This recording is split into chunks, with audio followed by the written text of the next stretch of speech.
Yo, what's going on YouTube? And welcome back to Goal Line Hockey. It's your boy Kevin Forte, and we are taking a look today at the New York Rangers. They have clinched a playoff spot in the 2022 Stanley Cup playoffs. A pretty impressive season here for the Rangers. It's the first time they've been in the playoffs since 2017, so we'll be taking a look at that right now. So the New York Rangers back in the playoffs after a little bit of a drought. They missed the playoffs a couple of seasons in a row, but the Rangers are back. They're back in the postseason, and a couple of guys have been really good for the Rangers this year. You look at their top producers this season. Artemi Panarin had 88 points at this point. He's probably he's gonna hit 100 points, I hope, by the end of the season. Mika Zibanejad has been incredible. Chris Kreider will get to 50 goals this season. Absolutely incredible. He's got 70 points on the year. Adam Fox, 67 points as a defenseman. Trouba's really come back and had a great season. Lafreniere's had a pretty good season, his second year in the league. This is a really good hockey team, and the Rangers look like a team that's destined for a playoff run. They're not going to just make the playoffs. They want to go on a run, and that's really the question here. Are the Rangers good enough? Do they have enough battle-tested players? Do they have enough defensive depth to get them past the first round and, inevitably on a good run? So you look at where the Rangers are at. They currently sit second in the Metropolitan Division, only behind the Carolina Hurricanes. Again, at the recording of this video, their record is 47-20-6. That's 100 points. Really good season for the Rangers overall. Their goals for this season, 225 goals for this season. That is 17th in the NHL, so not necessarily great at scoring goals for this year. That, again, this comes back to and I'm going to talk about this later in the video, the Rangers have struggled 5-on-5 in terms of scoring. And some of you may disagree with me with that, but we'll talk about that in a minute. You look at their goals against, really solid. That's been the Gerard Gallant difference. They are third in the NHL for goals against. Only 187 goals. Now, a lot of that can be put on the shoulders of Igor Shesterkin, who has been incredible for the Rangers this year as a goalie. He's had his couple stretches here recently. Really, the last 10 games haven't been his full self. He's had a couple games in there. But for the most part, Shesterkin has been great for the Rangers. Not to mention the guys I already talked about. Chris Kreider just scoring a ton of goals. Mind you, on the power play. And Adam Fox, his production from the back end as well as his defensive game, it's really been good for the Rangers, and that's really what they've needed this year. So with that said, let's get to some interesting stats. So this is the first time the Rangers have made the playoffs since 2017. I remember when they lost to the Ottawa Senators in the second round, and of course, the now New York Islander Jean-Gabriel Pageau had a hat trick. Okay, I won't remind you guys of that. That's just mean of me, so I'll stop ripping you guys. So this breaks a 4-year playoff drought that the Rangers have been on, which really for the Rangers, I mean, it is a big deal. 4 years of no playoffs because of how consistent they have been in making the playoffs. Consistently through the 2010s and, really through now. I mean, the Rangers have been a playoff team pretty much every year through the Alain Vigneault tenure, the John Tortorella years. Through all those years, the Rangers have been, for the most part, a playoff team.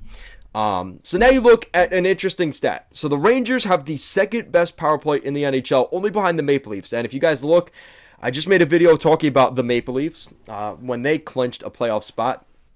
These are two very similar teams, and it's fitting that they both clinched the playoffs on the same night. What I've noticed with the Rangers is, and this is my critique here, so if you want to turn it off or you're going to get triggered, do it now. But the Rangers struggle 5-on-5. Now, I don't know if that's because of the teams they're playing against or it's just the way they play. And a lot of this has been because Chris Kreider has been literally tapping everything into the net, whether it's a deflection in front of the net or, a weird puck battle in front and he scores all these crazy goals. Yes, that's been great, and it's kind of inflated their power play stats. The problem is, you guys know as well as I do, come playoff time, the whistles go away. They go deep in the pockets of the officials. So you're not going to see as many power plays during the game. And the Rangers, and from what I've seen, they get a lot of momentum from those power plays. Even, earlier this week against Ottawa, they scored some power play goals. You're not going to get those power plays in the postseason. So it's one of those things where you're kind of seeing those games where you're like, all right, well, they beat Pittsburgh, and they should be beating Pittsburgh, right? That's a good sign coming into the playoffs because they will likely play them in the first round this year. But then they also have games, I know you guys love when I bring this up, the Islanders game, right? They don't score a goal. They fell right into the hands of how the Islanders play. You go into a round against Washington or Boston, they're going to play a similar game in that sense, and they might lull you to sleep, kind of like the Islanders did. And you could argue the Islanders aren't a playoff team, and they were able to do that. But you're also looking at even the game against the Flyers. They go down 3-0. They come all the way back in the third period. Great. But they still lose the game in a shootout. Again, I get that. But again, that's a team you lost those games on back-to-back games. That is where I'm a little more concerned. Now again, since then, the Rangers have been a lot better since then. Before those 2 games, they had a 4-game road trip. They beat Pittsburgh, Detroit. I'm trying to remember who else they played. They won 4 games in a row, right? And now they're on a little streak here. They're winning a couple games, looking pretty good. So that is a good thing. And to finish out the season, I mean, the other thing I'd be slightly concerned about is they have a couple of games that are kind of cupcakes. They play Winnipeg, Philly, and Detroit here over the next couple weeks, and Montreal. But they do play the Islanders again at UBS. They've had success there already. They play the Islanders. They play Carolina one more time in the final week of the regular season. And their final home game at MSG of the regular season is against Washington. So those are going to be some tough games. Boston, Carolina, Washington, and the Islanders. So you've got 4 games left that are going to be kind of meaningful for the Rangers going into the playoffs. So you're looking at some big games there. And like I said, they've been good recently, and that's where I think, there is a sense of confidence, which is good. They've, right now they're actually, they're on a 3-game winning streak. As of the recording of this video, they beat New Jersey, Pittsburgh, and Ottawa. And before that stretch against the Islanders and Flyers, they beat Detroit, Pittsburgh, Buffalo, Pittsburgh again. I mean, they've had some good games in there. But again, then you see the game where they lose 2-1 to the Islanders. Then they lose 7-4 in Jersey. They had a couple of stretches in the beginning of April. They lost 5-2 to Minnesota, 6-2 to St. Louis. Now again, they've looked a lot different since then, but they do have those flashes where you're like, ooh, like, give them like once a month at least, or twice a month.